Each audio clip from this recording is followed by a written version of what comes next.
Here. So this is a thing I built. I needed a gate. And I had the materials. I had telephone poles. I had all this heavy steel.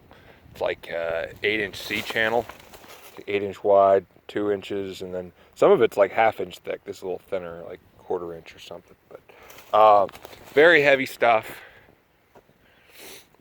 It's pretty rough, you know. Just I had the hardware, the bolts, and things like that. I had this small road, comes off the state road there, and it's a little trail. And we just had a rope here across it before, not very secure. Just kind of sent the impression that this is kind of like a private little lane. I don't need everybody running across it because I got to maintain it. This I think does sends the message a little more. I have the ability to lock it if I want. I have this pin here, and I might as well go ahead and show you how it works. Should be painfully obvious right there. You see that little axle.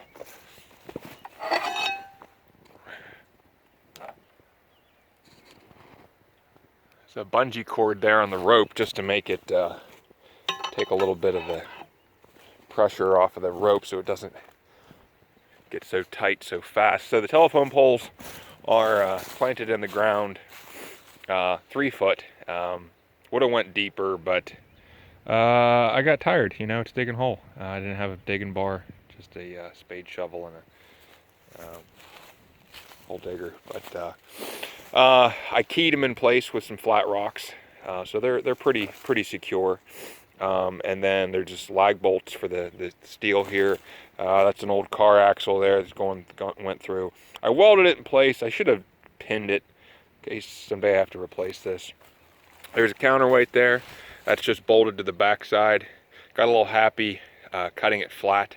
Had to end up trimming too much off and had to bolt kind of secure it a little bit so it wouldn't split with an extra piece of all thread. The big rock. The big rock was the third big rock that I tried on there. Had to keep going a little bigger to get it to lift it. Got pretty good on that rock.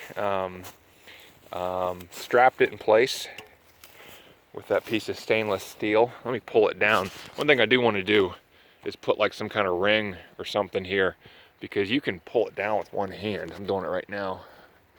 But it would be nice if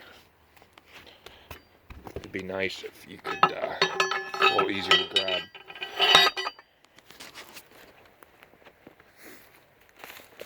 It's the first time I ever strapped anything like this.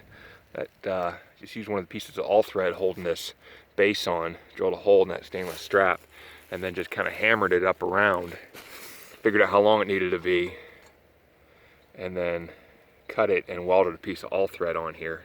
Went down through and then just drew it tight. And boy, that sucker worked pretty good. I did put a little bit of wood in there just to take up some of the space and to give it a little bit of cushion. Then there's the chain. Wasn't really necessary, but I thought, well, that will help to hold everything together. Keep that from splitting. I don't think this is going to sag really over time. If anything, it might actually pull it up because the weight is pulling on it that way. But the chain would have went up over the rock. It would have worked well enough to just send it straight down here. I just got fancy. I happen to have this axle. I just rebuilt the rear end on my Honda Recon. It's 2001 Honda Recon. That's the old axle that was out of it. So welded a little pipe on the top, drilled a hole, hammered it in until it got tight, and ran the chain through and got the eye bolt here to draw everything tight, and just a piece of all thread going down through. As far as the weight of the rock, people ask me what the rock weighs. I don't know. A lot. That little 26 horsepower Kubota struggled with it about 3 feet from the, I had a set of forks, 4-foot forks, so about 3 feet off. It had a choker chain around it, so several hundred pounds. A lot of things I probably would have done different. I would have chosen a better specimen of telephone pole. This one's a little shitty. but it was one of the smaller ones.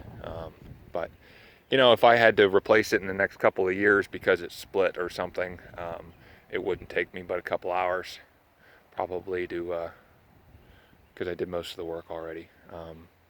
I can throw a lock in this if I want to, but I don't think it's ever going to come to that.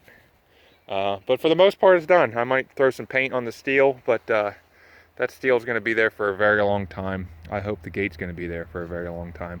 I could have made one that pivoted this way. I wasn't quite sure how I wanted to do it. I probably would have done it with a rock counterweight as well, just so that there wasn't a lot of weight on it. I didn't want to have to use a cable or a chain to support it because of the amount of pressure it put on the post, and eventually the post would lean.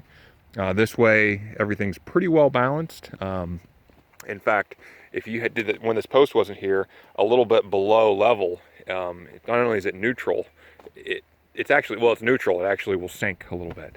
So I got really lucky on the weight there. So anyway, it was kind of a neat thing to do.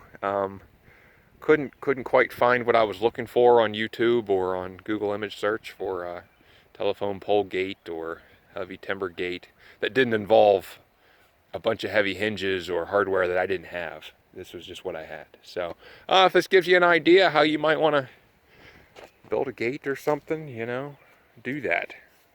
I just thought I would share because I'm pretty happy with it. So thanks for watching.